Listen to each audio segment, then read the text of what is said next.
Vaginal স্কুয়াটিং ভারতবর্ষে কতটা সত্য? ভ্যাজাইনাল স্কুয়াটিং এমন একটি ঘটনা যেখানে মহিলারা যৌন প্রক্রিয়ার সময় তরল বের করে দেয়, তবে এটি বর্তমান সাহিত্যে একটি গোপন বা রহস্য রয়ে গেছে। যোনি স্কুয়াটিংয়ের সাথে প্রাপ্তবয়স্ক মহিলাদের অভিজ্ঞতা অধ্যয়ন করার জন্য একটি গবেষণা করা হয়েছিল।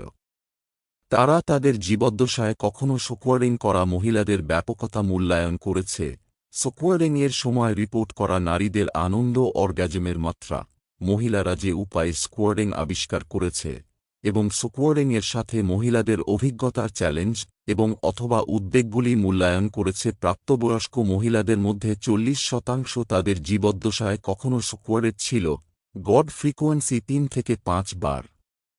2/3 মহিলা অনিচ্ছাকৃতভাবে স্কুয়াটিংয়ের আবিষ্কারের কথা জানিয়েছেন, এবং বেশিরভাগ 75% স্কুয়াটিং বনাম স্বতঃস্ফূর্তভাবে স্কুয়াটিং তৈরি এবং মুক্তির জন্য নির্দিষ্ট কৌশল ব্যবহার করেছেন।